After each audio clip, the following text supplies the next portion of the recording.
ኢትዮጵያ እስልምናን እንዳገር የተቀበለች የመጀመሪያ ሀገር ናት። ታላቅ ፍትሃዊ ንጉሷ አረቢያ አንቀራ የተፋቻቸውንና ያሳደደቻቸውን ስደተኞች ተቀብሎ ሰላማቸውን አስጠብቆ ወደ ሀገራቸው በክብር የሸኘበት ድንቅ ታሪክ ያላት በእስልምናና ሙስሊሞች ልብ ውስጥም ጥልቅ ውለታ የጣለባት ሀገር ነች። የእስልምናና የኢትዮጵያ ትውውቅ በጥቅሉ ይህን ቢመስልም በተለያዩ ወቅቶች የተነሱ አምባገነን አጼዎቿ ሙስሊሞቿን በድለውባታል። እንደ ሁለተኛ ዜጋ የቆጠሯቸውን ሙስሊሞች ደመከልብ አድርገውባታል። አጼ አምደ ጽዮንና ዘረ ያዕቆብ እንዲሁም በርካታ ተከታዮቻቸው በተለይ ደግሞ ከዘመነ መሳፍንት በኋላ የተነሱት አጼ ቴዎድሮስ፣ አጼ ዮሐንስና አጼ ምኒልክ በተለያዩ የኢትዮጵያ ክፍሎች በመዘዋወር ሙስሊሙን ሕዝብ በግድ ሃይማኖት ለማስለወጥ በተደረጉ ዘመቻዎች የሺዎችን ሕይወት ቀጥፈዋል።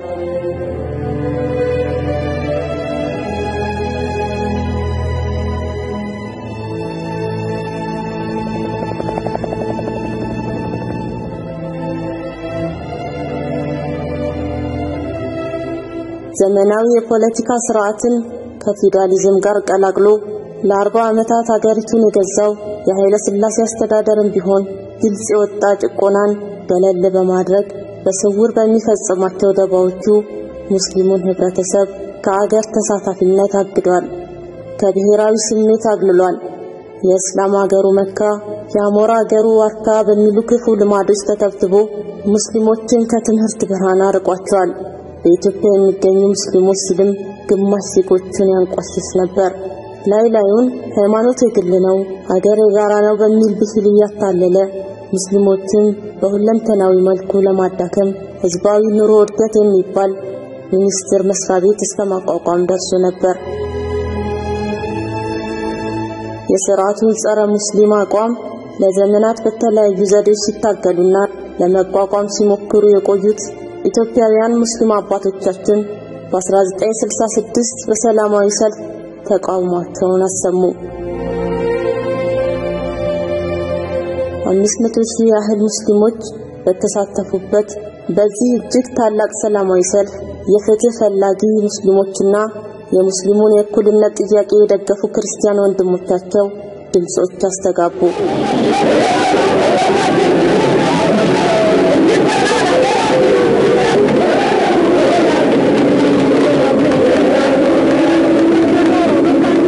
አንዲሁን ደማችን ከወንድሞቻችን ተባብረን እንገስግስ፣ የገዛ ህዝባችን ልዩነቱ ይጥፋ፣ ከስር መሰረቱ አጥንት ደማችን አንድ ነው በእውነቱ የሚሉ ድምጾች የአዲስ አበባን አየር ሞሉት።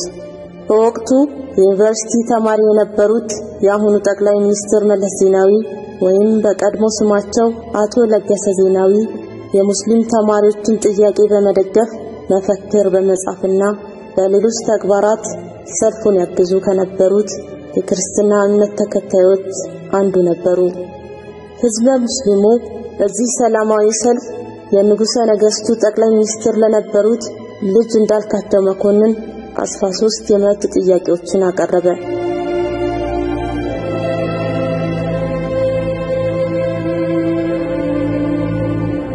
ሙስሊሞች መሪ ድርጅት ማቋቋም እንዲፈቀድላቸው፣ ሌሎች ማህበራትን የማቋቋም መብቶችም በአዋጅ እንዲሰጣቸው፣ የህዝበ ሙስሊሙ ሃይማኖታዊ በዓላት ብሔራዊ ዕውቅና እንዲሰጣቸው፣ የሙስሊሙ የመሬት ርስት ባለቤትነት መብት እንደሌላው ኢትዮጵያዊ እንዲጠበቅ፣ ሙስሊሞች በመንግስት መዋቅር ውስጥ ገብተው አገራቸውን የማገልገል መብት እንዲሰጣቸውና በኢትዮጵያ የሚገኙ ሙስሊሞች ተብሎ ይጠሩ የነበረው ኢትዮጵያውያን ሙስሊሞች በሚል ስያሜ እንዲተካ መንግስትን በግልጽ ጠየቁ።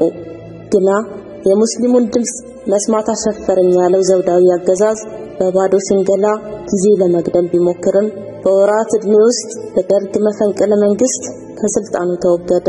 የሃይማኖትና የመንግስት መለያየትን ታወጀ። ዛሬ መስከረም 2 ቀን 1967 ዓመተ ምህረት ጀምሮ ቀዳማዊ ኃይለ ሥላሴ ከስልጣናቸው ወርደዋል።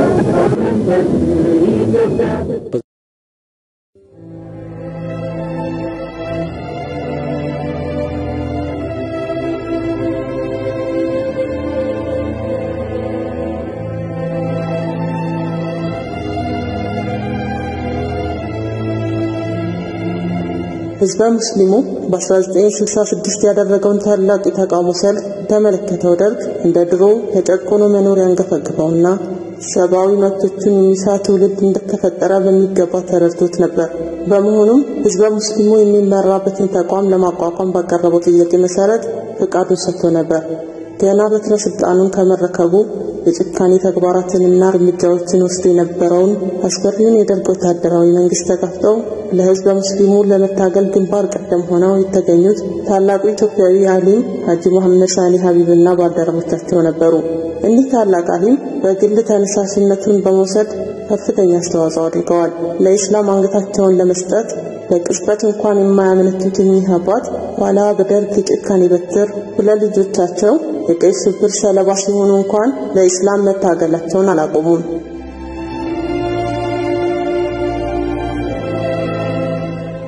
የአይሻንና የወቅቱ አረጋውያን ጥረትና ልፋት በከንቱ አልቀረም። በመጋቢት 1968 የኢትዮጵያ እስልምና ጉዳዮች ከፍተኛ ጉባኤ ተመሰረተ። ጉባኤው በወቅቱ ምስረታውን እውን ሲያደርግ የጠቅላላ ጉባኤ አባላቱ ብዛት 75 ተደርገው ለዚህ ጠቅላላ ጉባኤ አባልነት ብቁ የሚሆኑት የዲን ዕውቀትና ዓለማዊ ዕውቀት ያላቸው እንዲሁም በአገር ሽማግሌነት የሚታወቁ ሰዎች ብቻ ነበሩ። የጠቅላይ ጉባኤው ወጪዎች ደግሞ ከአባላቱ በሚሰበሰቡ ወርሃዊ መዋጮች ይሸፈን ነበር።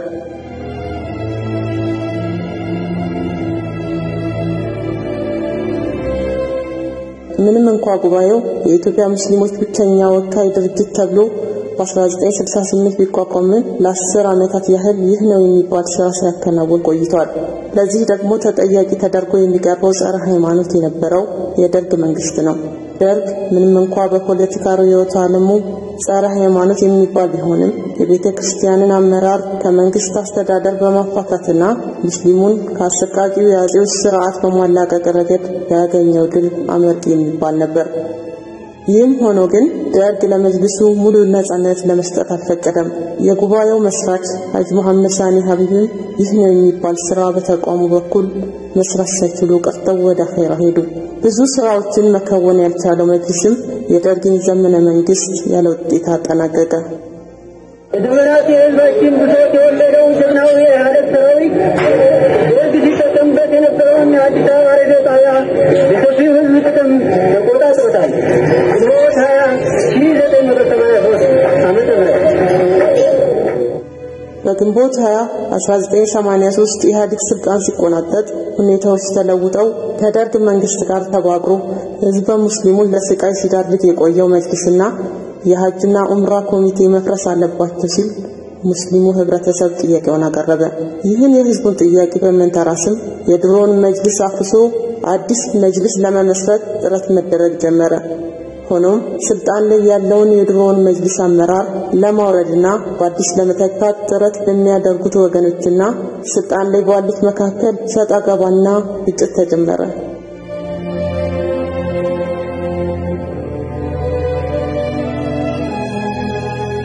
የኋላም በከፍተኛ የመንግስት ባለስልጣናት አሸማጋይነት ከሁለቱም ቡድኖች የተውጣጣ ኮሚቴ አዲስ የመጅልስ ጠቅላላ ጉባኤ አባላትን ለማስመረጥ ቅድመ ዝግጅት አድርጎ ስራውን ጀመረ። ከ500 ያላነሱ አባላት ያሉት ጠቅላላ ጉባኤ የመጀመሪያ ጉባኤውን በአዲስ አበባ ከተማ ማካሄድ ቻለ። በዚህ በአዲሱ ጠቅላይ ጉባኤ አመራር ምርጫ ላይ ሼህ አህመድ ሰኢድ ፕሬዝዳንት ተደርገው ሲመረጡ ሐጂ መሐመድ አወል ረጃ ደግሞ ሁለተኛ ምክትል ሊቀመንበርና የኢኮኖሚ ዘርፍ ኃላፊ ሆነው ተሾመዋል። ከነዚህ በተጨማሪም ለመጅልስ የተለያዩ ዘርፍ ኃላፊነት ቦታዎች የተለያዩ ሰዎች ተመርጠው ተቋሙን ተቀላቅለዋል። በብዙ ወገኖች እንደሚታመነው አዲሶቹን አመራሮች በማስመረጥ ረገድ የመንግስት ሚና ቀላል እንዳልነበረ ነው።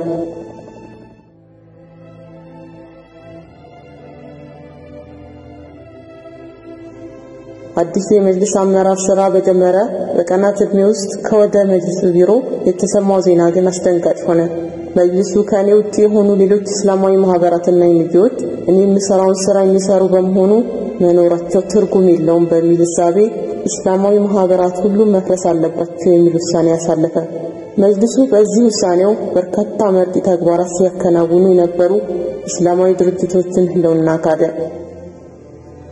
በዚህ የመጅልስ ውሳኔ የተከፉት የኢትዮጵያ አንሷር ሱና፣ የኢትዮጵያ ዑለማዎች ማህበርና ወንዘመተ ሸባብን የመሳሰሉ ድርጅቶች በጋራ በመሆን መጅልሱ ማህበራቱን ለማፍረስ ካሰበው ድርጊቱ እንዲታቀብ ጥረትና ቅስቀሳ ማድረግ ጀመሩ። እነዚህ ድርጅቶች የተለያዩ መድረኮችን በማዘጋጀት ጉዳዩን ለህዝቡ እይታ አቀረቡት። በመቀጠልም ከ300,000 በላይ የሚሆን የአዲስ አበባ ሙስሊምን በማስተባበር በህዳር 1987 የመጅልሱን አመራር የሚቃወም ሰልፍ አካሂደዋል። እነዚህ ሰልፈኞች ከወቅቱ የሽግግር መንግስት ፕሬዝዳንት አቶ መለስ ዜናዊ ጋር የተገናኙ ሲሆን ፕሬዝዳንቱ በምላሻቸው ሙስሊሙ ህብረተሰብ የፈለገውን የመጅልስ አመራር ለመሾምም ሆነ የመሻር መብት እንዳለው በመግለጽ ሰልፈኛውን ህዝበ ሙስሊም ወደ ቤቱ አሰናብተዋል። ሰልፈኞቹን ያደራጁት ማህበራትም በጋራ በመሆን ከፕሬዝዳንቱ ባገኙት መልስ ተነሳስተው የመጅልሱን አመራር ከስልጣን ለማውረድና በአዲስ ለመተካት እንቅስቃሴ ጀመሩ። ማህበራቱ ቅንጅት በመፍጠር ወደ ሸሪዓ ፍርድ ቤት በመሄድ ክስ በመጅልሱ አመራር ላይ መስርተው የመጅልስ አመራሩ በሸሪዓ ፍርድ ቤት ውሳኔ ከስልጣኑ እንዲለቅ ተወሰነ። ሆኖም ስልጣን ላይ ያለው የመጅልስ አመራር የሸሪዓ ፍርድ ቤቱን ውሳኔ አልቀበልም በማለት ወደ ዋናው ፍርድ ቤት ሄደ። ስልጣን ላይ ያለውን በአዲስ ለመተካት የሚንቀሳቀሰው የማህበራት ቅንጅትም የተለያዩ የመንግስት ቢሮዎች በመሄድ የመጅልሱን አመራር ከስልጣን ለማውረድ በሚደረገው ጥረት መንግስት አጋዥና ተባባሪ እንዲሆን ቢጠይቅም የተለያዩ የመንግስት ባለስልጣናት ግን የሚፈልጉትን ዓላማ ከዳር ለማድረስ ከስልጣን አልወርድም ያለውንም ሆነ የመጅልሱን አመራር ከስልጣን ለማውረድ የሚንቀሳቀሰውን ቡድን አይዞህ እያሉ ለጥድና ግርግር ያደፋፍሩ ነበር። ሁኔታዎች ከቀን ወደ ቀን ከመሻሻል ይልቅ እየከፉና የሁለት ቡድን አባላትም እርስ በርስ መቃቃር እየተባባሰ መጣ። የመንግስት አካላትም የሁለቱ ቡድኖች ግጭት ወደ መጨረሻው እንዲደርስ በርቱ ማለታቸውን ቀጠሉ። ባለስልጣናቱ ሁለቱንም ወገን ሲያደፋፍሩበት የነበረው ዓላማ ፍጻሜ የካቲት 14 1987 በተከሰተው ግርግር በግልጽ መታየት ቻለ። የካቲት 14 አንዋር መስጊድ ውስጥ የረመዳን ወር የዙሁር ሰላት ተሰግዶ ከተጠናቀቀ በኋላ መንግስት ሁለቱን ቡድኖች ለማጋጨት ባዘጋጀው ድራማ ከፍተኛ ሁከትና ግርግር ተፈጠረ። የመንግስት ታጣቂዎችን በአፋጣኝ በአካባቢው በመድረስ ህዝቡ ላይ የጥይት ቃታ ሳቡ። ሰላማዊና የረመዳን ጾም ያደከመው ህዝበ ሙስሊምም ራሱን ለማዳን ከአካባቢው መሸሽ ጀመረ። የወታደሮቹ ጥይት ግን ወደ ህዝቡ ተወረወር ስለነበር ህዝቡን ማርገፍ ጀመረች። ጩኸት በረከተ። የመንግስት ወታደሮች የሐጅ መካን ተማጽኖ እንዳልሰሙ ሆነው ለነጫማቸው የመስጊዱን ንጣፍ በመርገጥ ወደ ውስጥ ዘለቁ። ሙእሚን በየቦታው ረገፈ። የመስገጃ ንጣፎች በደም ተቀዩ። ቅዱሱ መስጊድ ጩኸት በረታበት። አስክሬን ተጎተተበት።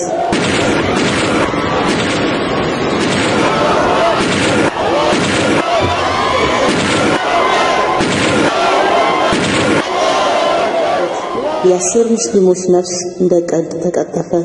በርካቶችም ከፍተኛ የመቁሰል አደጋ ደረሰባቸው።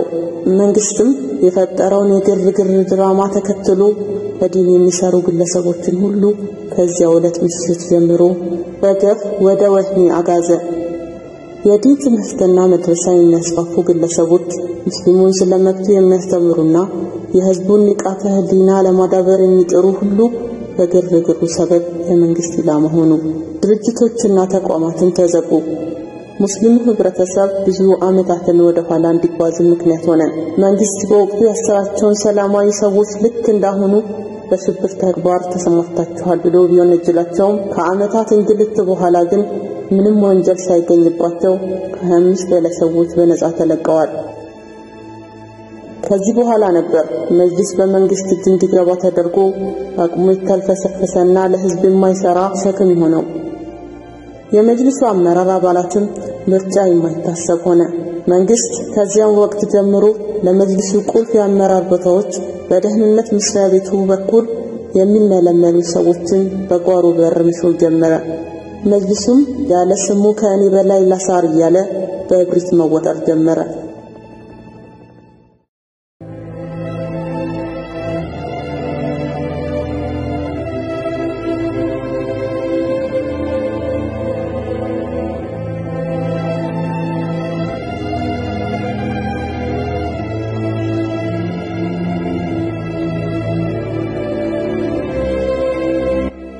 የኢትዮጵያ እስልምና ጉዳዮች ከፍተኛ ምክር ቤት መስራች አባቶች ይህንን ተቋም ሲያቋቁሙ ዋና ናቸው ያሏቸውን ዓላማዎች በጽሑፍ መተዳደሪያ ደንቡ ላይ ያሰፈሩ ሲሆን እኒሁ ዓላማዎቻቸው ዛሬም ዘመናትን ተሻግረው በ1996 በተሻሻለው የመጅሊሱ መተዳደሪያ ደንብ ውስጥ ሌሎች አዳዲስ ዓላማዎች ተጨማምሮባቸው ሰፍረዋል። ዛሬ በጓሮ በር ገብተው በተቆጣጠሩት ጥቅም አሳዳጅ ባዕዳን ግፍ የወረቀት ነብር የሆነው ይኸው መተዳደሪያ ደንብ የተቋሙን ዓላማዎች እንደሚከተለው ይዘረዝራቸዋል። 1. በኢትዮጵያ ውስጥ የእስልምና ጉዳዮችን በበላይነት መምራት። 2. የኢትዮጵያ ሙስሊሞች በተጎናጸፉት ሰብአዊና ዲሞክራሲያዊ መብቶች በመጠቀም ተደራጅተው እምነታቸውን የሚያጸኑበትንና የሚያስፋፉበትን ሁኔታዎች ማመቻቸት። 3. የሙስሊሙን አንድነትና ህብረት ማጠናከር። 4. ከሌሎች ሃይማኖት ተከታዮች ጋር በእኩልነት በመከባበርና በሰላም አብሮ የመኖር መንፈስ የሚያዳብርበትን የበኩልን ድርሻ ማበርከት። 5. ሙስሊሙ ህብረተሰብ የራሱን የእምነት ተቋማት የሚያደራጅበትና የሚያስፋፋበትን ከበጎ አድራጎት ስራዎች በተጨማሪ ሸሪዓው በሚፈቅደው መሰረት በልማት ስራ ላይ የሚሳተፍበትን ሁኔታ መፍጠር። 6. ከሀገር ውስጥም ሆነ ከውጭ ሀገር እርዳታ በማሰባሰብ ለሙስሊሙ ጥቅም እንዲውል ማድረግ። 7. በኢትዮጵያ ውስጥ በሁሉም እርከን ተጠሪነታቸው በየደረጃው ለሚገኙ እስልምና ጉዳይ ምክር ቤቶች የሆኑ የሸሪዓ ፍርድ ቤቶች እንዲቋቋሙ ተገቢውን ጥረት ማድረግ።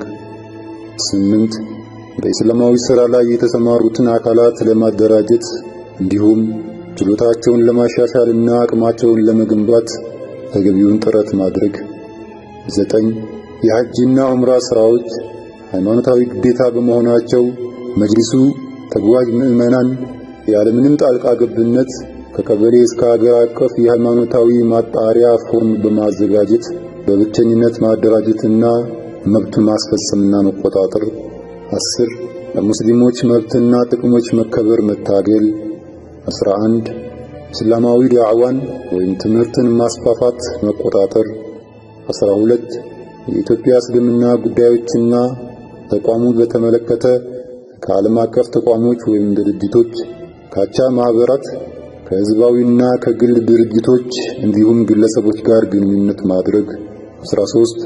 እስላማዊ የእርዳታ ድርጅቶችን ለሙስሊሙ ህብረተሰብ በሚጠቅም መንገድ ማስተባበር መቆጣጠር። 14. በሙስሊሙ መካከል የሚፈጠሩ የተሳሳቱ አመለካከቶች ስር ሳይሰዱ እንዲታረሙ ማድረግ። 15. ዓላማውን ተግባራዊ ለማድረግ ፌዴራል መንግስትና ከብሔራዊ ክልላዊ መንግስታት ጋር ግንኙነት ማድረግ። 16. ለፌዴራል ጠቅላይ ምክር ቤቱ አጋዥ አካል የሆኑ እንደ ፌዴራላዊ ዲሞክራሲያዊ ሪፐብሊክ ዑለማ ምክር ቤት፣ ሙስሊም ምሁራን፣ ወጣቶች፣ ሴቶችና ሌሎች መንፈሳዊ ማህበራትን ማደራጀት፣ መቆጣጠር፣ ማገዝ። 17. የኢትዮጵያ ሙስሊሞች ልማት ኤጀንሲ የሀገሪቱ ሙስሊም ህብረተሰብ ያለበትን ኢኮኖሚያዊና ማህበራዊ ችግሮች ለመፍታት የሚያደርገውን እንቅስቃሴ ማደራጀት፣ ማገዝ፣ መቆጣጠር። 18. ሌሎች ከዓላማዎቹ ጋር አግባብነት ያላቸውን ተግባራት ማከናወን። ከላይ የተጠቀሱትን መልካም ዓላማዎች ሰንቆ በአስቸጋሪ ሥራ የተነሳው የኢትዮጵያ እስልምና ጉዳዮች ግን ከነዚህ ዓላማዎች ውስጥ ጥቂቱን እንኳን ለማሳካት አልቻለም። ምንም እንኳን በዚህ ክስረቱ በርካታ ችግሮች እንደ መንስኤነት መጠቀስ ቢችሉም ዋነኛው የተቋሙ ችግር ግን ገና ሲቋቋም ጀምሮ መዋቅራዊ ህልውናው ደካማ መሆኑ ነበር።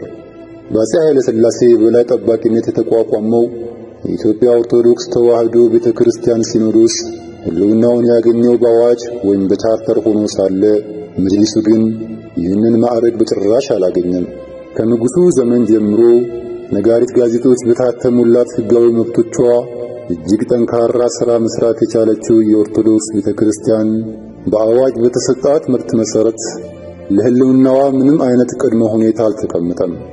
ሃይማኖትን አስመልክቶ ሙሉ ስልጣን የተጎናጸፈች ሲሆን የቤተክርስቲያኗን ህግጋቶችና አስተዳደራዊ አካሄዶች ሁሉ የመወሰን በስሯ ማህበራትንና ኮሚሽኖችን የማቋቋምና የመቆጣጠር ሀብትና ንብረት ያለምንም ተቆጣጣሪ አካል የማፍራትና የመሰብሰብ መብቶች ተጠቃሚ ሆና ቆይታለች።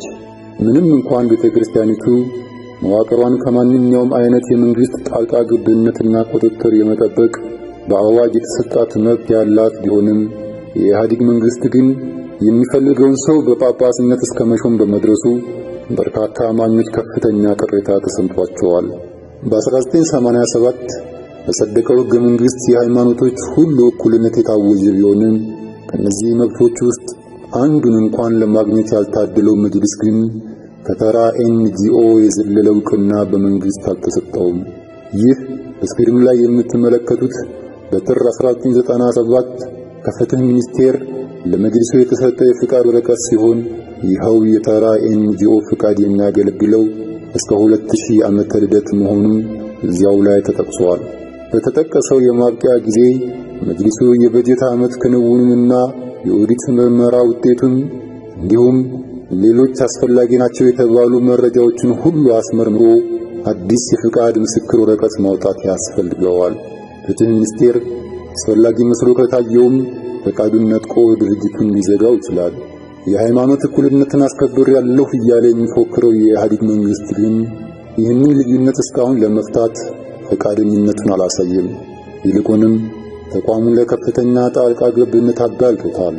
እንዳቻው የኦርቶዶክስ ተቋማዊ ጥንካሬ እንዳይኖረው በማድረግም ለገዛ ደህንነቶቹና አለቆቻቸው አገዛዝ አጋልጦታል። እስካሁንም ድረስ በርካታ የህዝብ ሙስሊሙ አባላት በእንዲህ አይነቱ ተቋም እንዴት መብታችንን እናስከብራለን ሲሉ ይጠይቃሉ። የኢትዮጵያ እስልምና ጉዳዮች ከፍተኛ ምክር ቤት ዛሬ በበርካታና ዘርፈ ብዙ ችግሮች ተተብትቦ ያለ ተቋም ነው። ምንም እንኳን ዋነኛው የችግሮቹ ምንጭ ህጋዊ አቅም የለሽ መሆኑ ቢሆንም አሁን ላለበት የውድቀት ደረጃ ያበቁት ሌሎች ምክንያቶችም አሉ። አንድ ባንድ ባጭሩ እንመለከታቸዋለን።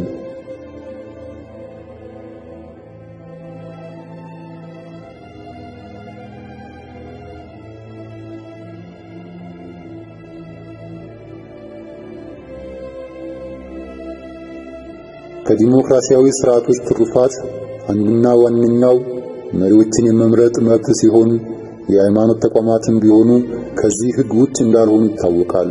ዓመታት ለአስጨራሽ ትግልና መስዋዕትነት ፍሬ የሆነው የኢፌዴሪ ህገ መንግስት አንቀጽ 273 የሃይማኖት ተከታዮች ሃይማኖታቸውን ለማስፋፋትና ለማደራጀት የሚያስችሏቸው የሃይማኖት ትምህርትና የአስተዳደር ተቋማት ማቋቋም ይችላሉ ሲል ይህን በሃይማኖት የመደራጀት መብት ዕውቅና የሰጠ ሲሆን የእስልምና ጉዳዮች አመራር አባላት በምርጫ ብቻ መምጣት እንዳለባቸው የሚደነግገው የመጅሊሱ መተዳደሪያ ደንብ ደግሞ እንደምትመለከቱት በአንቀጽ 22(1) በየትኛውም እርከን የሚገኝ የእስልምና ጉዳይ ምክር ቤት የጠቅላላ ጉባኤው አባላትና የሥራ አስፈጻሚ ኮሚቴ አባላት የሥራ ዘመን 5 ዓመት ብቻ ነው ሲል ደንቡን ያስቀምጣል። በፍትህ ሚኒስቴር ፊት ላጸደቁት መተዳደሪያ ደንብ ተገዢ ሆነው የማያውቁት የመጅሊሱ ካድሬ አመራሮች ግን ያለምንም ምርጫ በጓሮ ወደ መዋቅሩ በመግባት የሚሾሙ ሲሆን በሚሰሩትም ወንጀል አንዳችም ጠያቂ እንደሌለባቸው ይልቁንም የሚሾፈሩት በመንግስት ደህንነት አባላት መሆኑን ለዓመታት ሲታዘብ ቆይተናል። ከ1987 ጀምሮ የትግራይ ክልል መጅሊስና የትግራይ ሸሪዓ ፍርድ ቤት ፕሬዝዳንት የነበሩት ታጋይ ሼክ ኸድር ላደረጉት የትጥቅ ትግል የተሰጣቸው ሽልማትና የቤተሰብ ርስት እስኪመስል ድረስ ያለምንም ምርጫ የመጅሊሱን ስልጣን ለ17 ዓመታት ተቆጣጥረውታል። ያለ ህዝብ ድምጽ ፈላጭ ቆራጭ ሆነው ቆይተዋል። መንግስት በ1987 የአንዋር መስጂድ ግጭት አሳቦ በርካታ ለዲን የሚንቀሳቀሱ ሰዎችን በማሰሩና ድርጅቶችንም በግፍ በመዝጋቱ የተፈጠረውን ክፍተት ለመሙላት መንግስት የሚፈልጋቸውን ሰዎች መጅሊሱ ላይ መሾሙ መቼም ያረሳ ነው ትዝታችን ነው። በ1988 ደብረ ዘይት ከተማ ላይ በተደረገው ስብሰባ የአዲስ አበባ መስተዳድር ከንቲባ የነበሩት አቶ አሊ አብዶ መድረክ ላይ በግልጽ በመጅሊስ መሪነት የሚመራችሁ ጎበዝ ሰው አምጥቼላችኋለሁ በማለት አቶ አብዱረዛቅን በመጅሊሱ ላይ በህዝብ ፊት ሾመዋል። መንግስት ቀደም ብሎ በወሰደው አስከፊ እርምጃ አከርካሪውን የተመታው ህዝበ ሙስሊም በወቅቱ የሚሰራውን ሁሉ ታዝቦ ዝም ማለት መርጦ ነበር። ኋላ ግን በ1992 ምርጫ መደረግ አለበት ተብሎ በመታሰቡ ህዝባዊ ምርጫ ለማድረግ ዝግጅቱ ተጀመረ። ምንም እንኳን ምርጫው የሚደረገው በቀበሌ ነው ተብሎ በመወሰኑ ብዙዎች ድምጽ እንዳይጭበረበር ስጋት ቢይዛቸውም ምንም ማድረግ የሚቻል ነገር አልነበረም። ህዝበ ሙስሊሙ ይታዘበኛል የሚል ይሉኝታ ያልያዘው መንግስት ግን በደህንነቶቹ አማካኝነት በምርጫው እንዲሳተፉ የማይፈልጋቸውን ሰዎች ለማግለል ከፍተኛ ጥረት አድርጓል። የማይፈልጉ ሰዎች ገና አዳራሽ በር ላይ በግልጽ እንዳይገቡ ሲደረግ ብዙዎች ታዝበዋል። በአዲስ አበባ በወረዳ 24 መንግስት ህዝቡ እንዳይመርጣቸው የሰጋቸውን ሐጂ አብዱሰላም የተባሉትን ሰው አዳራሽ ውስጥ እንዳይገቡ ያገደ ሲሆን ሰውየው ግን ሳይገቡም እንኳን ተመርጠው ወደ ወረዳ ምርጫ ተዛወሩ።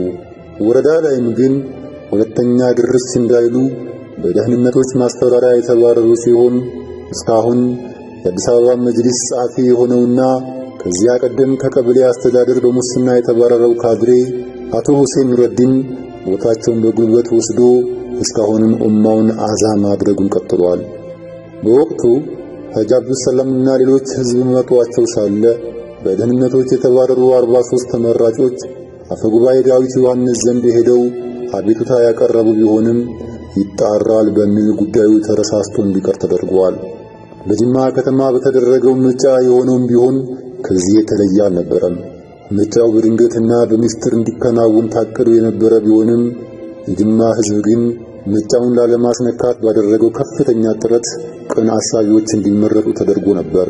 ለህዝበ ሙስሊሙ በቅንነት የሚሰሩ ሰዎች ግን መጀመሪያውንም አይፈልጉም ነበርና ሰበብ ተፈልጎላቸው እንዲባረሩ ተደረገ። መንግስት ተመራጮቹን ወዲያውኑ በጅማ ማዘጋጃ ቤት በመሰብሰብ ከኛ ጋር ተባብራችሁ ያልናችሁን እየፈጸማችሁ ለመስራት ፈቃደኛ ናችሁ ወይ የሚል ቀጭን ጥያቄ ያቀረበላቸው። ተመራጮቹ ግን እኛ የምንሰራው ለህዝቡ ነው፣ ፖለቲካ ውስጥ መግባት አንፈልግም ሲሉ ቆራጥ አቋማቸውን በማሳወቃቸው ሁለተኛ ድርስ እንዳይሉ ተነግሯቸው ተባረሩ። በቦታቸውም አባ የዚድ የሚባል ሰው ተተክቶበት አሁንም ድረስ የጅማ መጅሊስ ፕሬዝዳንት ሆኖ ህዝቡን እየበደለ ይገኛል። በ1992 በተደረገው ምርጫ በደቡብ ክልል የሚመረጡትን ሰዎች ቢሆኑ ቀደም ብለው በደቡብ መንግስት ፕሬዝዳንት አባተ ኪሾ የተመረጡ ሲሆኑ የአባተ ኪሾ የደህንነትና ጸጥታ አማካሪ ማንንም ሰው ብትመርጡ ከነዚህ ሰዎች ስም ውጭ ተመርጠዋል ብለን ለመንግስት አናስተላልፍም ሲል በምርጫው አስተባባሪዎች በግልጽና ያለማፈር መርዶውን አርድቷል። በህዝብ ተመርጠው የነበሩ የኦሮሚያ መጅሊስ ተመራጮችን ቢሆኑ ለሁለት ዓመታት የተተዉ ቢሆንም በደህንነቶች አቀናባሪነትና የጅማ ዞን መጅሊስ በነበረው አቶ ሰይድ አህመድ አስፈጻሚነት በኦሮሚያ ክልል የጸጥታ ኃላፊ ሱሌማን ደደፎ ትዕዛዝ ከስራቸው እንዲባረሩ ተደርጓል። ለኢትዮጵያ እስልምና ጉዳዮች የመጀመሪያም የመጨረሻም በነበረው በዚህ የይስሙላ ምርጫ በተፈጸሙት ኢፍትሃዊነቶች ምክንያት ቅር የተሰኙ ሰዎች በርካታ አቤቱታዎችን አቅርበው ነበር። የአዲስ አበባ ወረዳ 4 ቀበሌ 35 ሙስሊም ነዋሪዎች መጋቢት 27 1992 ለመጅሊሱ የጻፉት በዚህ ደብዳቤ የቀበሌያችንን ምርጫ አንድ ሰው እንደፈለገ አድርጎ ሰው በሌለበት ራሱን አስመርጧል። በመሆኑም ምርጫው ህዝብ ባለበት ተደግሞ ትክክለኛ ወኪሎቻችንን እንምረጥ የሚል አቤቱታቸውን ከአቤቱታ ፊርማዎቻቸው ጋር አስገብተዋል። ከፊታችሁ የምታዩት የሻሸመኔ ወረዳ እስልምና ጉዳዮች ሊቀመንበር በሆኑት ሼክ መሐመድ በዳሶ ተፈርሞ የወጣው ደብዳቤ ደግሞ ህዝብ የመረጣቸው ተወካዮች ኦሮሚያ መጅሊስ ውስጥ ባሉ ግለሰቦች ከሥራ መታገዳቸውን በመቃወም በመተዳደሪያ ደንባችን መሰረት የዞን እስልምና ጉዳይ አመራር ኮሚቴን የመሻርና የመሾም ስልጣን የዞን ጠቅላላ ጉባኤ እንጂ የክልል ጠቅላላ ጉባኤ አይደለም ሲል አቋሙን በግልባጭ ለመንግስታዊ መዋቅር አካላት አሳውቋል። አብዛኛው የኢትዮጵያ ሙስሊሞች ኮታ በያዘው የኦሮሚያ ክልል በየቀበሌው ካድሬ ለማስመረጥ ህዝብ ላይ የሚጥር ይሉኝታ ቢስነት ካሳዩ የመንግስት ደህንነቶች ጋር ታግሎ ህዝቡ የመረጣቸው ተወካዮች ከሁለት ዓመታት በኋላ ሰኢድ አህመድ በተባለ ግለሰብ አቀናባሪነት እንዲወገዱ ሲደረግ የኢትዮጵያ እስልምና ጉዳዮች ምክር ቤት ምክትል ፕሬዝዳንቱ በሼክ አህመድ መሐመድ ኪቦ ተፈርሞ በወጣው በዚህ ደብዳቤ ተቃውሞውን አሳውቆ ነበር። በጋራ ተነጋግረን እናስተካክላለን በማለት ከመግባባት ደረጃ የደረስንበትን የጅማ ዞን እስልምና ጉዳዮች ምክር ቤት ነባር የሥራ አስፈጻሚ አባላት ሳይገመገሙና ጥፋታቸው ሳይታወቅ ምልአተ ጉባኤ ባልተሟላበት ስብሰባ አዲስ ምርጫ ያካሄዳችሁ መሆኑን በቁጥር DHIO/218/12/94 በ9694 ለዞኖች ስትጽፉ በግልባጭ አሳውቃችሁናል። አሁን ቢሆን ተካሄደ የተባለው ምርጫ በእኛ መመዘኛ ፍትሃዊነት የጎደለውና ደንብን የጣሰ ስለሆነ ተቀባይነት የለውም። ይህ በዚህ እንዳለ አካሄዳችሁን እኛ በማናውቀው ሁኔታ በተለያዩ አካባቢዎች እየተንቀሳቀሳችሁ ለሕዝብ አሳቢ ናቸው ተብሎ የታመነባቸውን የመጅሊስ አባላት በማስወገድ በሌሎች ለመተካት ጥረት እያደረጋችሁ መሆኑን ተረድተናል ይላል። በወቅቱ የወጡ የነበሩ የሰላማዊ ጋዜጦች የሕዝቡን የምርጫ ሮሮ በታሉት ያክል ለማሰማት ጥረዋል። ሚያዝያ 6 1992 የወጣው ሰልፊያ ጋዜጣ የተመራጭ አስመራጭ ታይቶ አይታወቅም ዘንድሮ ይታይ ነው በሚል አስመራጭ ተብለው የተቀመጡ ሰዎች ራሳቸው አጭበርብረው ተመርጠው ቁጭ ማለታቸውን ለታሪክ ምስክርነት አብቅቶት ነበር። ሳይመርጧቸው በመጅሊሱ ወንበር ላይ ቁጭ ያሉትን ግለሰቦች በመቃወም ያልመረጥነው መጅሊስ በግድ ሊያገለግለን አይገባም፣ መንግስት ለጉዳዩ ትኩረት ይስጥ ሲሉ የቻግኒ ሙስሊሞች ያቀረቡትን ቅሬታም እንዲሁ በሰኔ 23 1992 እትሙ ማውጣቱ ይታወሳል። ከላይ ባሉት ምሳሌዎች ባየነው መሰረት ኢህአዴግና ለሃይማኖት ነጻነት ግድ የሌላቸው ካድሬዎቹ የህዝብ ሙስሊሙን ድምጽ በግላጭ ቀምተው ወሰዱት። በተመረጡት ሰዎች ምትክም ኪሳቸውን ለማድለብ ያለሙ ለእስልምና ግድ የሌላቸውና ከካድሬነት ውጭ አንዳች እስልምና ፍላጎት የሌላቸውን ሰዎች በቦታው ላይ አስቀመጡ። ከዚህ የስሙላ ምርጫ በኋላም የሚቀጥለው ምርጫ ጊዜ በ1997 ሲደርስ ደህንነቶች አስቀድመው ስራቸውን ሰሩ። የመንግስት አሻንጉሊት የሆነው ጠቅላይ ጉባኤም ተሰብስቦ ከፊታችሁ በቃለ ጉባኤው ላይ የምታዩትን ውሳኔ አሳልፎ ተለያየ። አሁን ያለው የጠቅላይ ምክር ቤቱ የሥራ አስፈጻሚ ኮሚቴ ገና 6 ወሩ በመሆኑ በዚህ አጭር ጊዜ ውስጥ ስር ነቀል የሆነ ለውጥ ስላመጣ ችግር ፈጣሪዎች በምርጫ አጋጣሚ ሰርገው ገብተው ሰላምን ጥያቄ ላይ እንዳይጥሉት በ1997 የመንግስት ምርጫን ሂደትን ሰላም ከማስጠበቅ አኳያ ገዛ ለማድረግ ሲባል ለምርጫ ሲባል የሚወጣው ወጪ ለተጎዱ የክልል እስልምና ጉዳይ ጽሕፈት ቤት ድጎማ ማድረግ ስለሚቻል የምክር ቤት መተዳደሪያ ደንብ ምርጫን ለአንድ ጊዜ ማራዘም ስለሚፈቅድ በመጨረሻም የአመራር ችግር ባለባቸው የክልል የዞን የወረዳና ከዚያም በታች ባሉ የእስልምና ጉዳዮች ጽሕፈት ቤት የፌዴራል እስልምና ጉዳዮች ጽሕፈት ቤት ወርዶ ግምገማ በማካሄድ ማረም፣ ማስተማር፣ ማገድ፣ መተካትና ለሚመለከተው አካል ወቅቱን ጠብቆ ሪፖርት ማድረግ እንዲችል በማድረግ ዙሪያ ቤቱ በሰፊው ተወያይቶበት በአንድ ድምፅ ወስኗል ይላል። በዚህ መልኩ ያ ታሪካዊ 1992 ምርጫ በመጅሊሱ ታሪክ የመጀመሪያውም የመጨረሻውም ምርጫ ሆኖ ቀረ። ሕገ መንግሥቱ በግልጽ ተጣሰ። ሕዝበ ሙስሊሙ ግን ብሶትን ሁሉ ውጦ በትዕግስት አሳለፈ። ዛሬም የሕዝበ ሙስሊሙን ድርጅት ካድሬዎቹ ሊቆጣጠር የሚፈልገው መንግስት አሁንም ቢሆን የመጅሊሱን መተዳደሪያ ደንብ ከማስቀየር አልተቆጠበም። በዚሁ ዓመት ጥር 2004 በመጅሊስ አሻንጉሊቶቻቸው ቀያይረውና ለዋውጠው ያጸደቁት መተዳደሪያ ደንብ ይህንን እውነታ ግልጽ አድርጎ ያሳያል።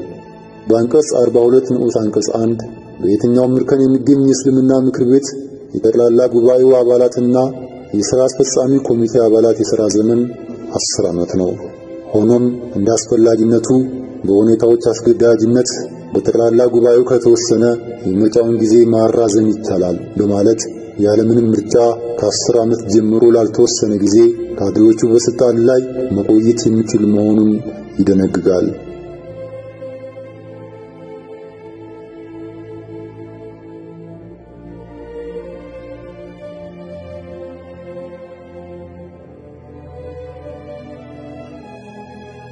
መጅሊስ የተቋቋመበት ሕዝበ ሙስሊሙን የማገልገል ዓላማ አመራሮቹ ለገብ ብቃት ይኖራቸው ዘንድ ግድ ይላል።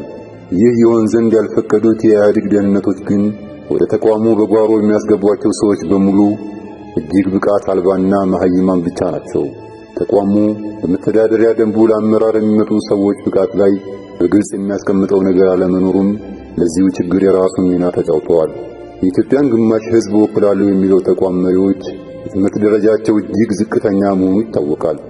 አብዛኞቹ ከ8ኛ ክፍል ያላለፉ በዛ ከተባለ ከ12ኛ ክፍል በላይ የትምህርት ቤትን ደጃፍ ያረገጡ ናቸው። እስቲ ይህንን ደብዳቤ ይመልከቱ። ከፌዴራሉ መጅሊስ ወደ አዲስ አበባው መጅሊስ የተላከ ደብዳቤ ሲሆን የአዲስ አበባው መጅሊስ ለሥራ አስፈጻሚ ኮሚቴው ይቅረብ ሲል ለምሪት ያሰፈረውን የእጅ ጽሑፍ ይመልከቱ። እውን ይህ በከፍተኛ ትግል የተጻፈ ጽሑፍ የጸሐፊውን መሐይምነት አይገልጽም? አማርኛ እንኳን ለመጻፍ እንዲህ የሚቸግረው ሰው ለምን ሲባል ይሆን በኃላፊነት ቦታ የሚቀመጠው? የመጅሊሱ የሥራ አስፈጻሚ ኮሚቴዎችና ሌሎች የአመራር አባላት በሙሉ በፊደል ድርቅ ክፉኛ የተመቱ ናቸው። ለዓመታት የሥራ ኃላፊነቱን እያቀያየረ መጅሊሱን ሲወፍር የቆየው ስክሪኑ ላይ የምታዩት አቶ ጀማል መሐመድ ተቋሙን በፖስተኝነት ሲቀላቀል ያስገባው የትምህርት መረጃ የሚኒስትሪ ካርዱን ብቻ መሆኑ ይነገርለታል።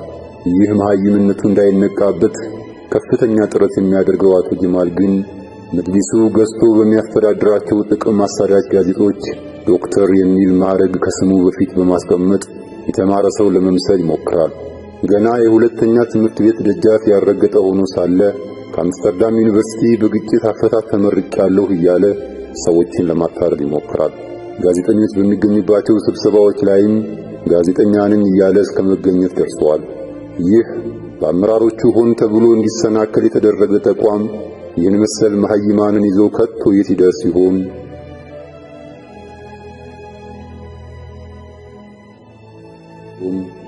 የመጅሊሱ አመራር አባላት ከዚሁ ዕውቀት አልባነት ጋር ተያይዞ የአስተዳደር ዕውቀት ድሃ መሆናቸውም የአደባባይ ምስጢር ነው። የሥራ ደብዳቤዎችን እንኳን አሳክተው መጻፍ አይሆንላቸውም። ሕጋዊ ደረሰኝ አያያዝና አሰራር ለነሱ ባዕድ በመሆኑም የድርጅትን ሂሳብ ሰራተኞች ያልተወራረደ ገንዘብ ወጪ እንዲደረግላቸው ያስቸግራሉ። ከፊርማ ውጭ ገንዘብ ያስወጣሉ፣ ያስገባሉ። ከሥርዓት ውጭ ለመስራት ፈቃደኛ ያልሆኑ የሂሳብ ሰራተኞችንም ያላግባብ ያባርራሉ። ለድርጅቱ ዋነኛ የገንዘብ ምንጭ የሆነውን ቅዱሱን የሐጅ ጉዞ በብቸኝነት የተቆጣጠረው ይኸው መጅሊስ ዓመት እስከ ዓመት ሲፈጽመው የቆየውን ሂደት እንኳን ማስተካከልና ማስተዳደር አልቻለም። የፊደል ሽፍታ የሆኑት አመራሮቹ ለሐጅ ከፍተኛ ገንዘብ የሚያስከፍሉ ቢሆንም ተገቢውን አገልግሎት ሲሰጡ እስካሁን በታሪካቸው አልታየም። ኢትዮጵያውያን ሐጃጆች ጊዜም በሐጅ ስፍራ ጥሩ ማረፊያዎችን የማያገኙ ትራንስፖርት እንኳን ሳይዘጋጅላቸው በበረሃው ሐሩር በእግራቸው የሚኳትኑ በአየር ማረፊያዎች ውስጥ ቀናትን ያለማደሪያ የሚያሳልፉና በማንነታቸው እንዲሸማቀቁ የተደረጉ ናቸው።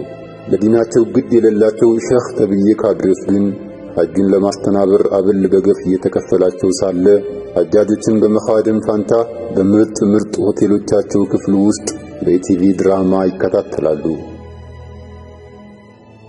በዲን ዕውቀትም ቢሆን የመጅሊሱ አመራር አባላት እዚህ ግባ የሚባል መሰረታዊ ዕውቀት እንኳን የላቸውም። ብዙዎቹ ቁርአን እንኳን ማንበብ የማይችሉ ሲሆኑ ትንሽ ቀርተዋል የሚባሉት ከአንድ ሁለት ኪታቦች ያለፈ ቂርአት በፍጹም የላቸውም። ሱብሃንአላህ! የአላህን ቁርአን መረዳት ቀርቶ በተገቢው እንኳን ማንበብ የማይችል ሶላቱን በስነ ስርዓት እንዴት መፈጸም እንዳለበት የማያውቅ ከነብዩ የሐዲስ ማዕድ ጥቂት እንኳን ያልተቋደሰ እንዴት ሚሊዮኖችን ይመራል? የዑለማ ሀብታም በሆነችው ሀገራችን ኪታብ ያልቀራ ሰው የመጅሊሱ መሪ ሲሆን እጅግ አያሳዝንም? ይህም ሁሉ በሶብር ያልፍ ይሆናል።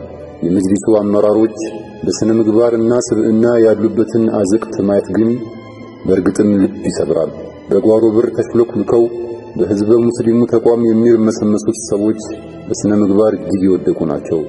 ብዙዎቹ እንኳን ለህዝበ ሙስሊሙ አርአያ ሊሆኑ ይቅርና ራሳቸውን ከሱስ ተጠማጅነት ነፃ ማድረግ ያልቻሉ ናቸው። የጅማ ከተማ የመጅሊስ ተመራጮችን በ1994 አስባሮ በቦታቸው እስከ ዛሬ ድረስ ቁጭ ያለው አባ የዚድ ስብሰባዎች ላይ አስካሪ መጠጥ የሚቋደስ ጀግና ነው። ህዝበ ሙስሊሙን ወክሎ በሃይማኖት መሪነት በተገኘባቸው ስብሰባዎች ላይ ከመንግስት አካላት ጋር አልኮል ሲቋደስ ወይን ሲጎንጭ ማየት ከቶ እንዴት ልብ ይሰብር። በጎንደር ከተማ መጅሊስ የዑለሞች ምክር ቤት ኃላፊ ሆነው የተሾሙት አቶ ሙስጠፋ አሚኑ በመንደር ኪዮስካቸው ውስጥ ቁጭ ብለው ሲጋራ ሲሸጡ የሚውሉ ሰው ናቸው። ህዝበ ሙስሊሙን መሪ አልባ አድርጎ ያስቀረው ኢህአዴግ ግን በዑለሞች ምክር ቤት ዋነኛ ፈላጭ ቆራጭ አድርጓቸዋል። መስጊዶችን የጦር አውድማ በማድረጉ ሂደትም ዋነኛ ተዋናይ ናቸው። ለ6 ዓመታት ፌዴራል መጅሊሱን በምክትል ፕሬዝዳንትነት የመራውና በ2001 በሙስና የተባረረውን አቶ ኤልያስ ሬድማንን ይመልከቱ። ለመጅሊስ መሪነት በተሾመበት ወቅት ጎጃም በረንዳ ፋሲል ፋርማሲ አጠገብ በሚገኝ አንድ ሆቴል ከረምቡላ ቤት ውስጥ ሲቆምር የሚውል ሰው ነበር። የሙስሊሞችን መብቶች ሲረግጡ ምንም የማይመስላቸው የመንግስት ደህንነቶችና ባለስልጣናት ግን ከከረምቡላ ቤት አውጥተው የ40 ሚሊዮን ሙስሊሞች መሪ ያደረጉት። ከሌሎች አቻ የእምነት መሪዎችና ትላልቅ ጳጳሳት ጋር በሚሰበሰብባቸው ስብሰባዎችና ጉባኤዎች ላይ ክቡር አባታችን ሼክ ኤልያስ ሬድማን እየተባለ በአንቱታ የሚጠራው ይህ ሰው በስብሰባዎቹ ረፍት ሰዓት ወደ ጓሮ እየወጣ ሲጋራ በማጨስ የብዙ ሙስሊሞችን ቀልብ ሲሰብር ኖሯል። የሌሎች ሃይማኖት መሪዎችና ጳጳሳት ተከብረው ሃይማኖታቸውን ሲያስከብሩ ቀለው ያቀለሉን እኒህ ባዕዳን ሰርጎ ገቦች አላህን አይፈሩምን? የፌዴራል መጅሊሱ የጽህፈት ቤት ኃላፊ ሆኖ መጅሊሱን ሲመራ የቆየውን አቶ ጀማልን ይመልከቱ። በየመንደር ሺሻ ቤቶች በተደጋጋሚ የሚታየው ይኸው ግለሰብ ካሁን ቀደም መጅሊሱን የረገጠው በፖስተኝነት ለመስራት ነበር። በዚሁ ሥራ ላይ ያለ ግን በገንዘብ ማጭበርበር ተከሶ እንዲባረር ተደርጎ ነበር። ስክሪኑ ላይ እንደምትመለከቱት በታህሳስ 30 1994 በመጅሊሱ ምክትል ፕሬዝዳንት በሼህ አህመድ መሐመድ ኪቦ ፊርማና ማህተም የወጣው ይኸው ደብዳቤ አቶ ጀማል መሐመድ አቶ ከሊፋ ሙስጠፋ ከተባሉ ግለሰብ ላይ 14802 ብር በማጭበርበሩ የወረዳ 16 ፖሊስ እርምጃ እንዲወስድበት መጠየቃቸውን የሚያሳይ ማስረጃ ነው። ይሄኛው በ24/06/2001 የተጻፈ ደብዳቤ ደግሞ ከ7 ዓመታት በኋላ አቶ ጀማል በጽህፈት ቤት ኃላፊነት እንዲሰራ የተሾመበት ማስረጃ ነው። ሱብሃንአላህ። አቶ ከሊፋ ሙስጠፋ ከዓመታት በፊት ገንዘብ ያጭበረበራቸው ግለሰብ ዛሬ እሳቸውና የ40 ሚሊዮን ሙስሊሞች መሪ ተደርጎ በመንግስት መሾሙን ቢሰሙ ምን ይሰማቸው ይሆን? የአዲስ አበባ መጅሊስ ዋና ጸሐፊው አቶ ሁሴን ረዲን ተመሳሳይ የተጨማለቀ ታሪክ ያለው ቢሆንም ከመጅሊስ መሪነት ግን አንዳችም ያገደው ነገር የለም። ይህ ሰው በወረዳ 24 ቀበሌ አስተዳደር ውስጥ ሳለ በፈጸመው ሙስና ከኢህአዴግ መዋቅር በግምገማ የተተፋና የተባረረ ሰው ነው። ምንም እንኳ ኢህአዴግ ለመዋቅሩ ተጸይፎ ቢያባረረውም ህዝበ ሙስሊሙ መዋቅር ውስጥ ግን አስገብቶታል። በ1992 የወረዳውን ተመራጮች ካስባረረ በኋላ ቀስ በቀስ መጅሊሱ ቅጥር ድረስ ተንፏቆ የደረሰው ይህ ሙሰኛ ግለሰብ ዛሬ ሺዎችን ያስለቅሳል። የመስጊድ ኮሚቴዎችን ይሽራል፣ ይሾማል። መስጊዶችን ያስዘጋል፣ ያስቀማል። ሐጂ ሳኒን የመሳሰሉ አባቶች የመሰረቱት ባለመልካም ራዕይ ድርጅት ወንበር ዛሬ በቁማርተኞችና በጋጠ ወጦች ተሞልቷል። የቀድሞ የፌዴራል መጅሊስ ዋና ጸሐፊ አልሙሐመድ ሲራጅ ከመሰል ቁማርተኞች አንዱ ነው። በአንዱ ታዋቂ ሆቴል ውስጥ በሚገኝ ቁማር ቤት በተደጋጋሚ ማንነቱ እንዳይታወቅ ባርኔጣ ለብሶ ሲገባ በአይን ምስክሮች ታይተዋል። የተለያየ ጊዜ መጅሊሱን መንበር የተቆናጠጡ ሰዎች በአብዛኛው እንዲሁ ነበሩ። ጎረቤቴ ያለው መስጂድ የሱብሂ አዛን አላስተኛ ብሎኛል በሚል የተከራዩትን ቤት እስከ መቀየር የደረሱ መሪዎችን ያስተናገደው ይኸው ድርጅት በአጋጣሚ ቅንብር የገቡ ጥቂት የተማሩና ብቃት ያላቸው ሰዎች ሲመጡ ግን በተጽዕኖ ለማባረር የደረሰበት አልነበረም። 40 ሚሊዮን ሙስሊሞችን ለመምራት መንግስት በጓሩ እያስገባ ያስቀምጠልን ሰዎች እኒህ እንጂ ሌላ አይደሉም። ኢና ሊላሂ ወኢና ኢለይሂ ራጂዑን።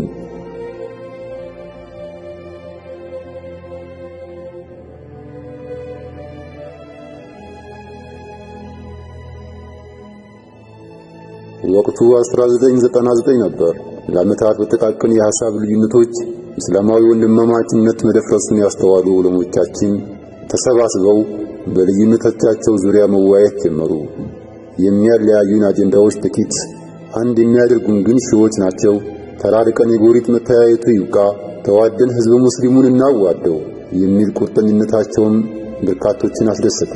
እነ ቀዳሚ ሙፍቲ ሐጂ ዑመር ኢድሪስን እነ ዶክተር ጄይላንንና ሌሎችንም በርካታ የተለያዩ መዝሃብ ዑለሞችን ያካተተው ይኸው ጉባኤ ለ9 ወራት ያህል በጥሩ ሁኔታ ዘለቀ።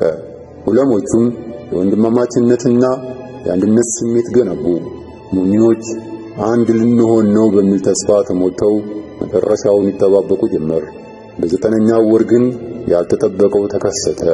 ቀደም ሲል የሙስሊሙን አንድነት የሚጠየፉት የኢህአዴግ ደህንነቶች 20 ዓመት እንኳን ቢወያዩ ፍጹም ሊስማሙ አይችሉም፣ እንደውም በደንብ ተጨቃጭቀው ጸብ ይፈጥራሉ በሚል ተስፋ ችላ ብለዋቸው የነበሩት ዑለሞች በመስማማት ላይ መሆናቸው ስላስደነገጣቸው በየተራ ለየብቻ በማስፈራራት በአስቸኳይ የአንድነት እንቅስቃሴያቸውን እንዲያቆሙ አዘዙ።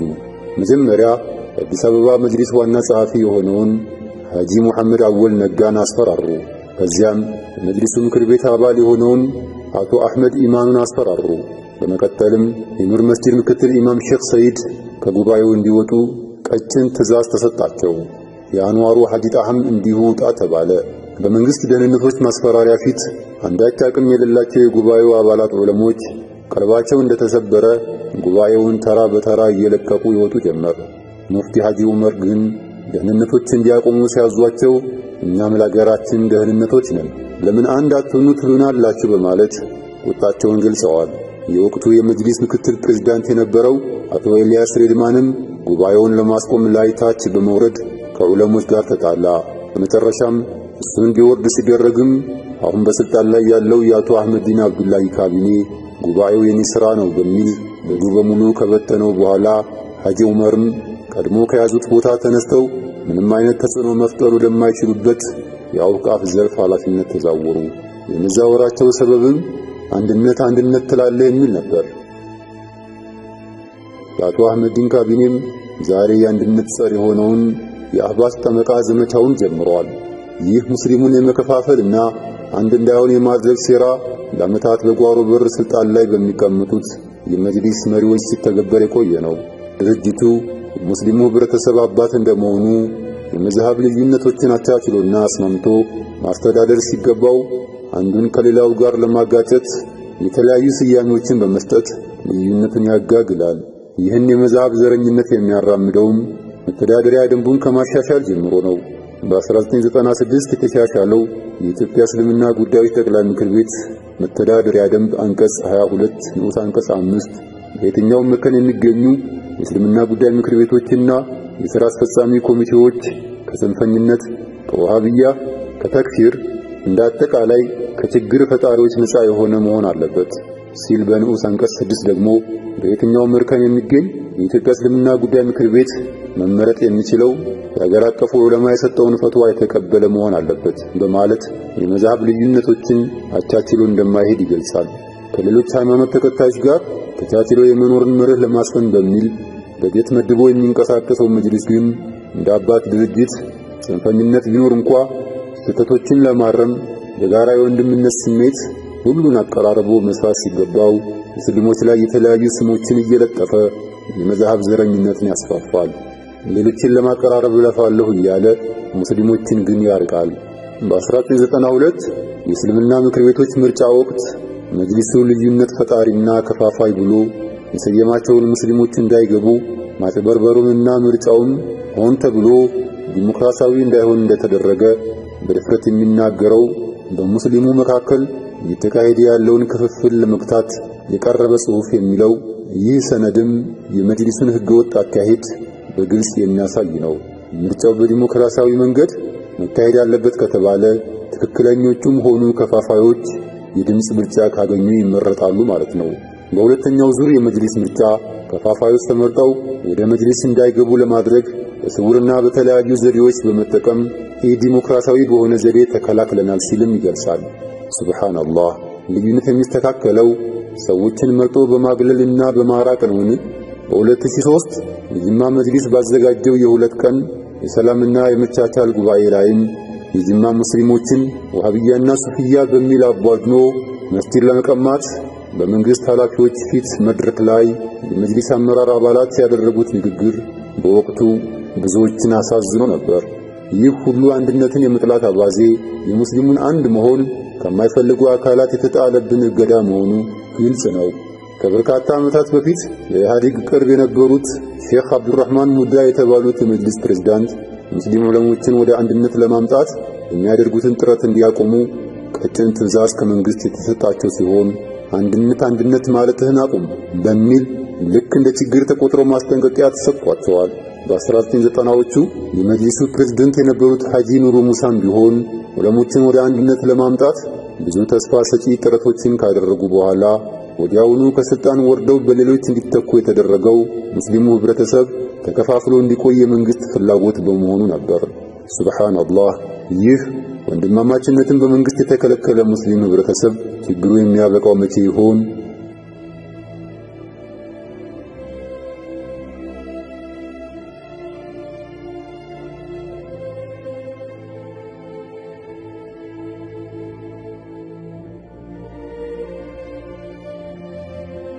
መጋቢት ወር 1998 ሐዋሳ ዩኒቨርሲቲ ውስጥ ሙስሊም ተማሪዎችን ከክርስቲያን ወንድሞቻቸው ጋር ለማጋጨት ድብቅ ዓላማ ያነገቡና የህወሓት አባላት የሆኑ 4 ተማሪዎች ቁርአንን በተደጋጋሚ ለሽንት ቤት ሲጠቀሙ ተያዙ። ስማቸውም ጸጋ ዘአብ ሀጎስ፣ ኃይለ ሚካኤል ሙሴ፣ ሀጎስ ገብረ ጨርቆስና ዘመን ፍስሐ ይባል ነበር። ዓላማው ግልጽ ነበር። ኢህአዴግ ሙስሊሞችን በተደጋጋሚ በማስቆጣት አላስፈላጊ የአጸፋ እርምጃ ሲወስዱ አክራሪነት ተፈጥሯል በሚል ሰበብ ለመምታት ማመቻቸት የተጀመረው ገና ከዓመታት በፊት ነውና ምንም እንኳን ድርጊታቸው ትንኮሳ ቢሆንም የከፋፍለህ ግዛን መርህ የሚያስፈጽሙ ጠንቀኞች እንጂ የሃይማኖት ሰዎች አለመሆናቸውን የተረዱት ሙስሊም ተማሪዎች ግን ከስሜታዊ እርምጃ በመቆጠብ ወንጀለኞቹን ለሕግ አቀረቡ። ምንም እንኳን ሙስሊም ተማሪዎቹ በሕጋዊ አካሄድ ክስ ቢመሰርቱም ሰዎቹ ግን የህወሓት አባላት በመሆናቸው ባልታወቀ ሁኔታ በዋስ እንዲለቀቁ ተደርጎ በፍርድ ቤቱ ጓሮ በኩብራ መኪና በደህንነት አባላት ተወስደው ተለቀቁ።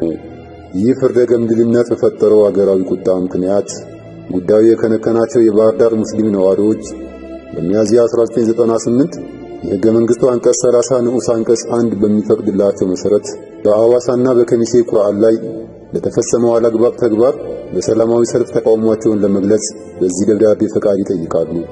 ሙስሊሞች መብታቸውን ለማስከበር የሚያደርጉትን እንቅስቃሴ ሁሉ ለማክሰም በስልጣን ላይ ቂብ ያለው የአማራ ብሔራዊ ክልል እስልምና ምክር ቤት ግን በመታየት ደብዳቤ ሰላማዊ ሰልፍ የጠየቁት ሰዎች በሃይማኖታችን በኩል የማይታወቁ በመንግስት በኩል ዕውቅና ያልተሰጣቸው የሃይማኖቱ ተከታይ ለመሆናቸው ማረጋገጫ ያልተሰጣቸው ናቸው በማለት የጻፈ ሲሆን ደብዳቤውን ሲደመድምም 9 ገጽ ሙሉ ስም ዝርዝራቸውን ከአቤቱታ ፊርማዎቻቸው ጋር ያያያዙትን ሙስሊሞች በሙሉ ሙስሊሞች መሆናቸውን የማናውቃቸውና ሙስሊሞችን የማይወክሉ መሆናቸውን እንገልጻለን ብሎ ለመንግስት አሳልፎ ሰጥቷቸዋል። ሱብሃንአላህ። ቁርአን የሽንት ቤት በስውር የደህንነት አባላት ጥቅም ላይ ሲውል መታገል የነበረበት መከራከርና ሰዎቹን ለፍርድ ማቅረብ የነበረበት መጅሊስ አልነበረምን? ይህን ሁሉ ማድረግ ቢቀር እንኳን ተቃውሟቸውን የገለጹ ሙስሊሞችን እስልምና ዕውቅና መንፈግና ማክፈር ከሙናፊቅ እንጂ መች ከሙስሊም ይጠበቃል? ይህን መሰል ምሳሌዎች በመጅሊሱ ታሪክ በጣም በርካታ ናቸው። ሴት እህቶቻችን በዩኒቨርሲቲ ሂጃብ እንዲያወልቁ ሲገደዱ አንዳችም ጊዜ መጅሊሱ ተከራክሮላቸው አያውቅም። ይልቁንም በ2001 በአሁኑ ፕሬዝዳንት አቶ አህመዲን ፊርማ በወጣው በዚህ ደብዳቤ ላይ እንደምታዩት ከተማሪዎች ጀርባ በተሰከሰኩ ጽንፈኛና ወሃቢያ ኃይሎች ላይ እርምጃ እንዲወሰድልን በሚል ፖሊስ ኮሚሽን በሴቶች መብት የሚደረገውን ህጋዊ እንቅስቃሴ እንዲያስቆም አበክሮ ይጠይቃል። ህዝበ ሙስሊሙንም ያስመታል። ትምህርት ሚኒስቴር ሙስሊም ተማሪዎችን የጀማዓ ሰላትና ሂጃብ የሚከለክል መመሪያ ባወጣው ወቅት ጥር 26 2000 ዓመተ ልደት የተጻፈው ይህ የምትመለከቱት ደብዳቤ ለደህንነት ኢሚግሬሽንና ስደተኞች ጉዳይ ባለስልጣን የተጻፈ ሲሆን በመጅሊሱ ምክትል ፕሬዝዳንት አቶ ኤልያስ ሬድማን የተፈረመ ነው። ደብዳቤው እንደምታዩት የትምህርት ሚኒስቴር አምልኮ መመሪያ አሁን ባለበት መልኩ እንዳይጸድቅ እንቅፋት የሆኑትን አካላት ይመለከታል ሲል የሚጀምር ሲሆን መመሪያውን የተቃወሙ ሙስሊሞችና ጋዜጦች እርምጃ እንዲወሰድባቸው አጥብቆ ይጠይቃል። ጽንፈኛ፣ ጸረ ሰላምና አክራሪ ይፈርጃቸዋል። ደብዳቤው የተዘጋበትን የመጨረሻ አረፍተ ነገር መመልከቱ ደግሞ የድርጅቱ መሪዎች የቆሙለትን ጸረ እስልምና አቋምና የባዕድ አካላት አገልጋይነት ፍንትው አድርጎ ያሳያል። እንዲህ ይላል። የኢትዮጵያ እስልምና ጉዳዮች ጠቅላይ ምክር ቤት መመሪያው እንዲተገበር የሚያደርገውን ያላሰለሰ ጥረት ዳግም ያረጋገጠ ከላይ በተጠቀሱት አካላት ላይ አፋጣኝ እርምጃ በመውሰድ ጉዳዩን ለጊዜው ካረጋጋም በኋላ ሰው ሲዘነጋ ቢጸድቅ መልካም ነው የሚል ጽኑ እምነት እንዳለው በትህትና ይገልጻል። ሱብሃንአላህ። የመጅሊሱ መሪዎች የህዝበ ሙስሊሙን መብት ለመሸራረፍና በማዘናጋት በኢህአዴግ መንግስት የተሾሙ ለመሆናቸው ከዚህ የበለጠ ማስረጃ ከየት ይገኝ ይሆን? ከአሁን ቀደም ሃይማኖት መቻቻልን በተመለከተ መንግስት ባዘጋጀው ስብሰባ ትምህርት ቤት ሂጃብ ስለመልበስ ሲነሳ መጅሊሱ ሞቼ ናቸው ያላቸውን ሰዎች አስተባብሮ ሂጃብና የጀማዓ ሶላት በትምህርት ቤት እንዲከለከል ለመንግስት አረንጓዴ መብራት ያበራ ሲሆን ዑለማ ተብዮቹ የሰጡት ምክንያትም ሳይንስና ሃይማኖት የተለያዩ ስለሆኑ ሂጃባቸውን አውልቀው ይማሩና ቤት ሲሄዱ ይልበሱ የሚል ነበር። በዚህ አስገራሚ ስብሰባ ላይ የመጅሊሱ ዋና ጋሻ ጃግሬ የአንዋር መስጂዱ አሰጋጅ ጣሃ ተገኝቶ የነበረ ቢሆንም አንዳች ሳይተነፍስ ተመልሰዋል። ይህ የባዕዳን ቅጥረኛ የሆነው መጅሊስ የሚጠበቅበትን ሥራ ለመስራቱ ሳያንሰው ሌሎች አካላትም ጭምር እንዳይሰሩ በማገድ የሚደርስበት የለም። መጅሊስ መስጊድ አይሰራም፣ ሌሎች ሲሰሩ ግን ለማሳገድ ይሯሯጣል። ኢማሞቻቸውንም ለማሳገድና ለማስባረር ይጥራል። ትምህርት ቤት አይገነባም፣ ሌሎች ሲገነቡ ግን ይዘጉልኝ ብሎ አቤት ይላል። መጅሊስ እስላማዊ መድረኮችን አያዘጋጅም፣ ሌሎች ሲያዘጋጁ ግን ያሳግዳል። የቲሞችን አይረዳም፣ ሌሎች ሲረዱ ግን ይበሳጫል። የሌሎች ሃይማኖት ተቋማት በሺዎች የሚቆጠሩ ድርጅቶቻቸውንና ማህበራቶቻቸውን ከለላ ሆነው ሲያስጠልሉ መጅሊሱ ግን ለሙስሊሙ ብርቅ የሆኑትን 5 እና 6 የማይሙሉ ብቸኛ ድርጅቶች ለማዘጋት ይጠራል። በአጠቃላይ ሲታይ መጅሊሱ በአመራሮቹ የጻፋቸው በርካታ የሕግ ደብዳቤዎች ተቋሙ የሙስሊሙን እጅ ለመጠምዘዝና ለማዳከም አበክሮ የቆመ መሆኑን በግልጽ ያሳያሉ። ከጊዜ እጥረት አንጻር እንደ ምሳሌ ጥቂቶቹን ብቻ እናያቸዋለን።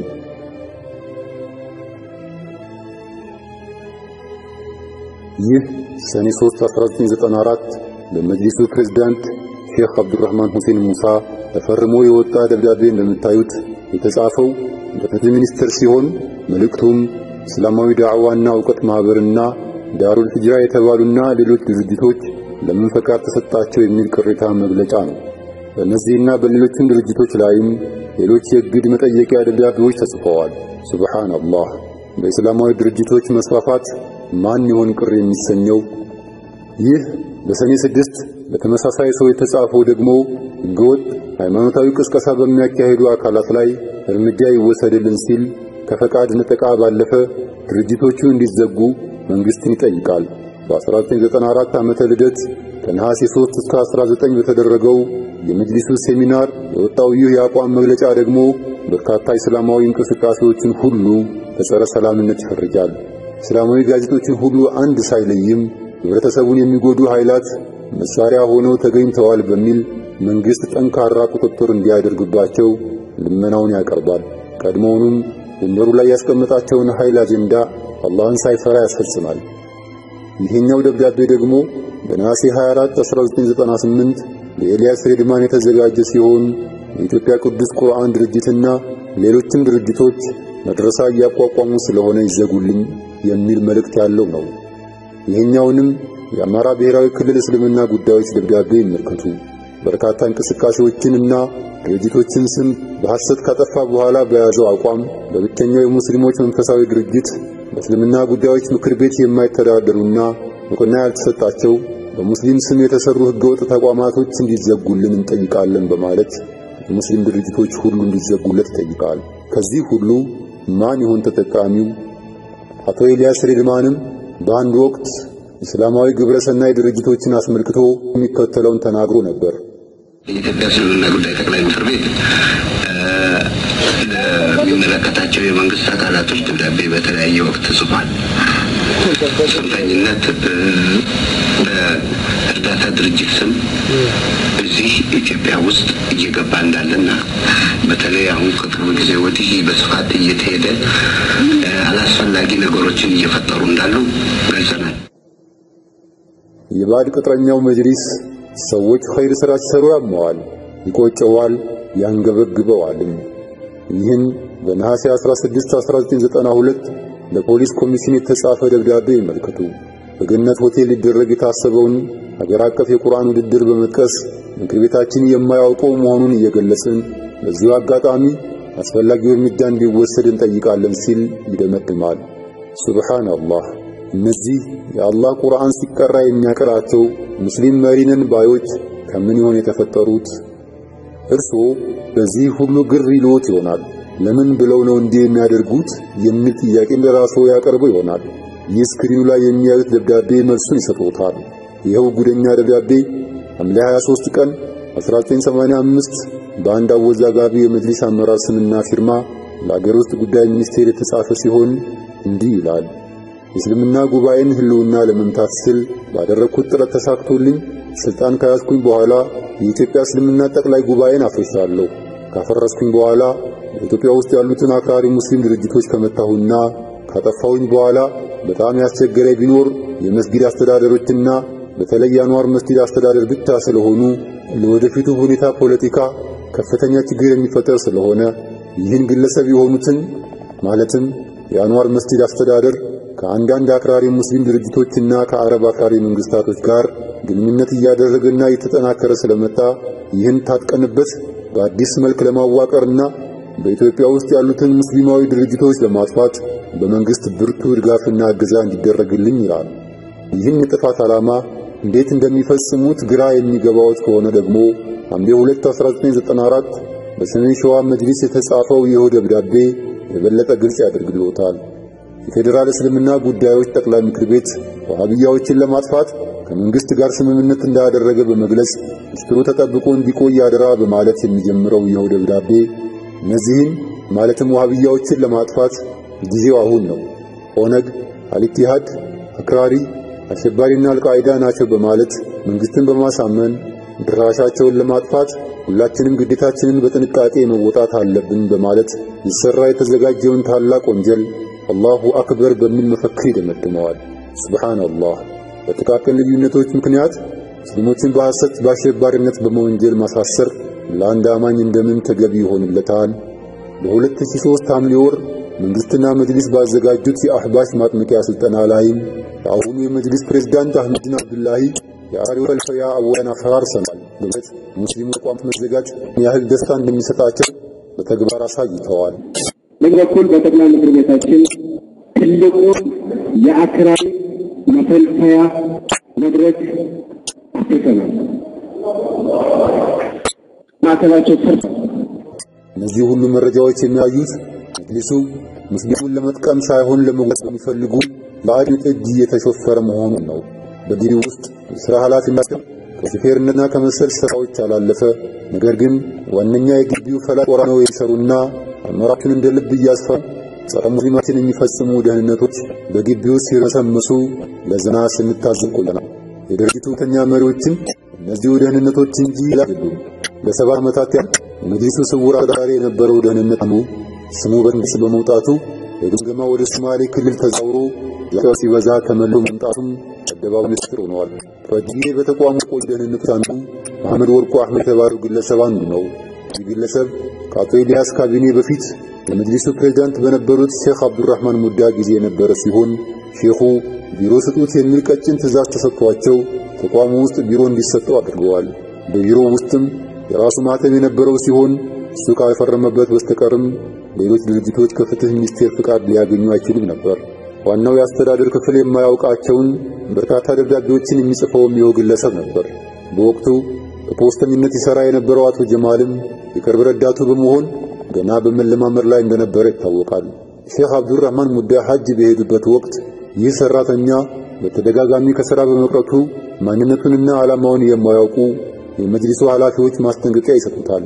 ይባስ ብለውም የሰውየው ሥራ ድርሻ በተቋሙ መደበኛ መዋቅር ውስጥ የሌለ በመሆኑ ባዕድ አካልን ኃላፊነት በመስጠት በሚል ሼክ አብዱራህማን ሙዳን በሌሉበት ገመግሟቸዋል።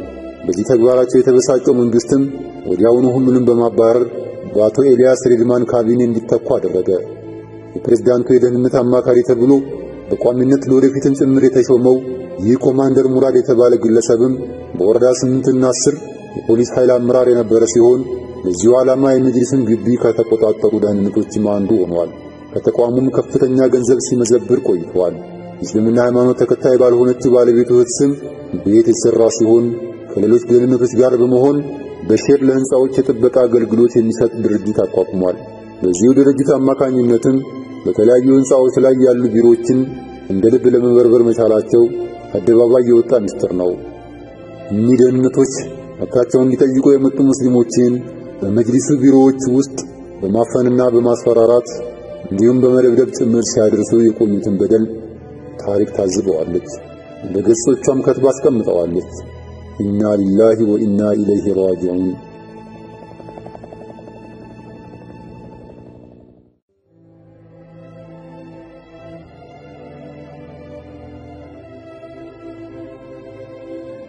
ሙስና የእድገት ጸር ነው። ሰፊውን ህዝብ በጥቂቶች ጥቅም መበዝበዝ ክፉ ልማድ ነው።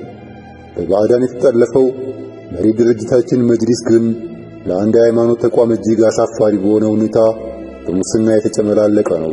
ከኢህአዴግ መዋቅር በግምገማና በስኳር ቅሌት የተባረሩ ሰዎች በገፍ የሚገቡበት ድርጅት ሲሆን መሪዎቹም በተደጋጋሚ እንዲወገዱ ሲፈለግ የሚመዘዝባቸው ይኸው የሙስና በትር ነው። ከአሁን ቀደም 5 ሚሊዮን ብር የማያወጣን ህንጻ በ17 ሚሊዮን ብር ገዝቼዋለሁ በሚል ማጥበርበርና በሌሎችም የሙስና ክሶች ከስልጣን የተወገደው የኤልያስ ሬድማን ካቢኔ በሌሎች ሀገር አጥፊ ካድሬዎች ተተካ ሲሆን ይጣራና ለፍርድ ይቀርባሉ የተባሉት አቶ ኤልያስና ጀሌዎቹ ስንጥር እንኳን ሳያገኛቸው የሰላም ህይወት እየመሩ ይገኛሉ። በአንዱ ሙሰኛ ምትክ ሌላኛው የተራበ ሙሰኛ በሚፈራረቅበት መጅሊሳችን ውስጥ የሚሰሩ መሪዎች ያለፉት ሙሰኞች ለፍርድ እንዲቀርቡ የማያደርጉበት ምክንያት ግልጽ ነው። ነግበኔ ከሚል ስሜት የመነጨ ነው። ለዚያም ሲባል ነው ያለፉ አመራሮችን ለፍርድ በማቅረብ ፋንታ ሸለመው የሚያወጧቸው። ጠቅላላ ጉባኤው በ1997 ባደረገው ስብሰባ የተያዘው ይኸው ቃለ ጉባኤ እንደሚገልጸው የሥራ አስፈጻሚ ኮሚቴዎቹ ሥራ ሲለቁ የአገልግሎት ክፍያ እንዲፈጸምላቸው ከተስማሙ በኋላ የሚከተሉት የክፍያ መጠኖች ውሳኔ አግኝተዋል።